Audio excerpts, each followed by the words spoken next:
Hey guys, what you're looking at is what's called the KOWEasyArmy.com. It's for Kings of War.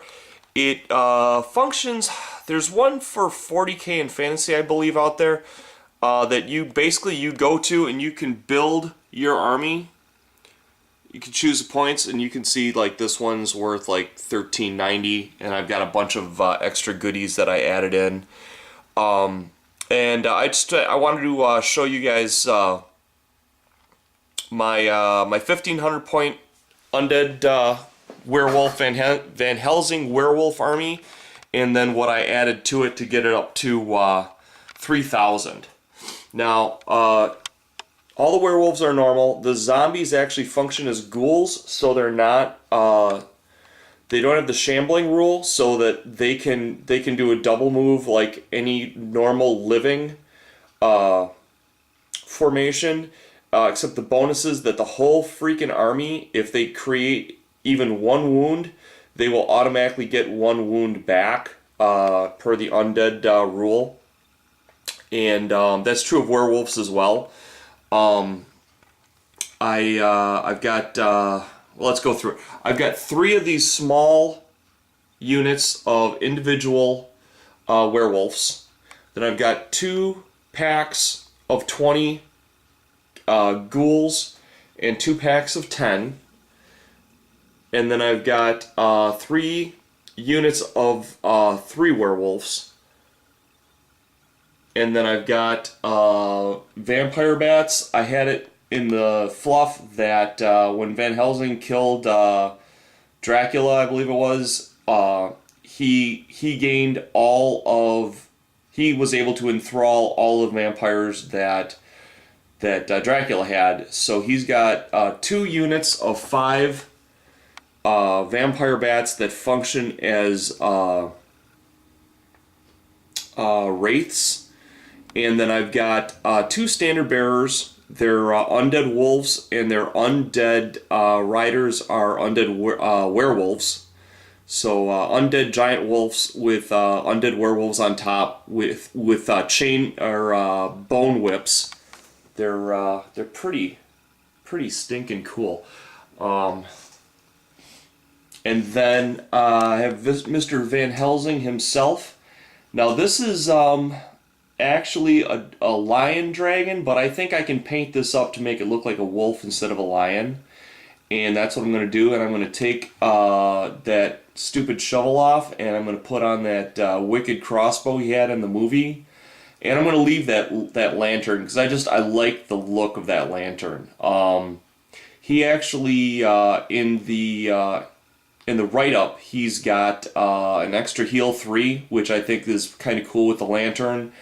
And as well as the standard bearers also have heal 3, so they can buff the army as it needs it, where the heals are needed most. It's about a 1-foot pie plate with them at the center, and then over here I've got my extra 1500 points that'll bring it up to a full 3000.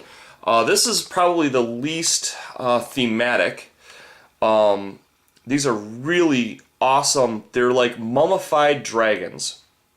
And in the fluff of the army, I'm going to say that dragons at certain ages go through rites of passage. The reason that there are so few adult, ancient dragons is not because it's so easy to kill a dragon. It's because they kill each other at certain points in their growth period, and only the toughest survive and make it all the way to the top.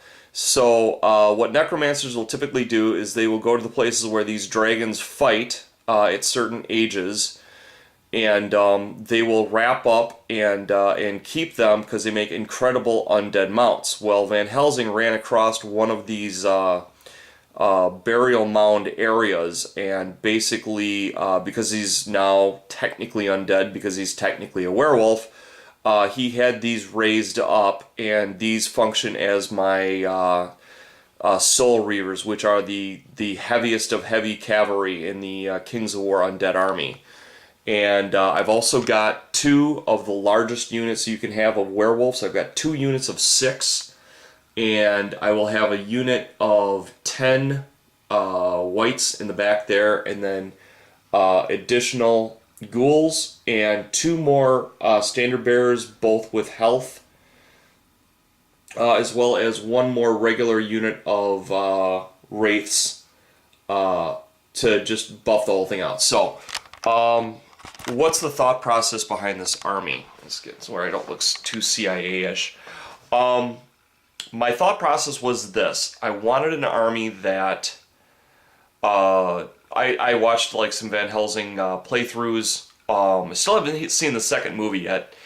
And I had all these werewolves around, and we were building these armies, and I'm always building terrain and you know, selling on you know, either my website or eBay. And so I don't have time to paint, you know, what are they, endless swarms, I think? They're like 60 on zombies. I'd love to do a bunch like that, but I don't have time. So this army is virtually done. There's not much more I need to really do painting-wise. I can clean up some paint jobs, but that's about all I really needed to do. And the thing is the whole army is built on speed. The Undead Army is a slow army by nature, and everything in here is fast. So this is a incredibly fast army. That's why you don't see any projectile troops. There's a ton of buffs in the 3,000 point upgrade, virtually except for 3 of the small Wraith units. Every single one of them I bought an extra die worth of attack.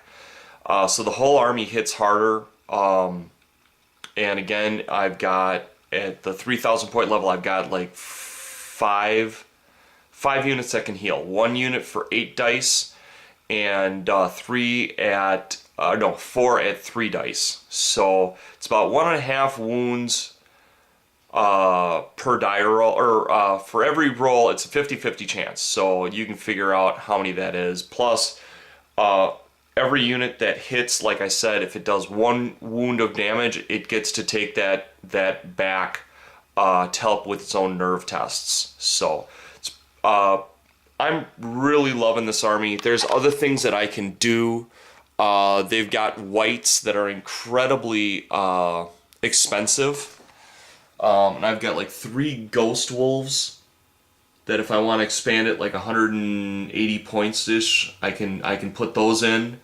They're mostly for like killing like generals and stuff. They won't get their points back if you try and use them against regular units. They just won't do it. And then I've got like a tree that's been ensorcelled that is going to be like my I think they're called balefire catapults. So I mean, yes, it's a ballista, but you know, whatever. It'll function as the normal rules go. And but that's what's been going on. I mentioned to see how it'll run on the battlefield. It is a fragile army, but I've done everything I can to buff up the army via heals, and I've done everything I can to buff up the damage output. And if you're a shooty army, there's no good targets, because literally, check this out. 10 attacks, 9 attacks. Well, actually, yeah, in the 1,500 point setup, it goes 10 attacks, 9 attacks, 10 attacks, 9 attacks, 10 attacks. That's 3. Another 10, another 9. So I mean, none of these are really good targets to like take out. And they're all fast. I mean, the werewolves are stupid fast, but I mean, there's no really good targets to take down. It's such a target-rich environment that I think a shooting army is gonna just not really know what to do. And the thing is I've got flying troops that can be on them pretty doggone quickly, especially if they start off within his range for Dark Surge, and I can tack on extra movement. So yeah, this is about as in your face an army as you could want to run. So hopefully we're gonna get some games in. I'll try and get some up on YouTube if I can, between me and my wife's ogre armies, and we'll talk to you later. Let me know what you guys think in the comment about Kings of War, and the other thing is the rules are for free. If you go to Kings of War, you can get the rules for free. I don't have the Kings of War website up here, but you can get the rules for free, and you can put together the armies like for free. So, and it's super easy to learn. I mean, and I have a hard time learning rules. So, check it out. Love you guys. Bye-bye.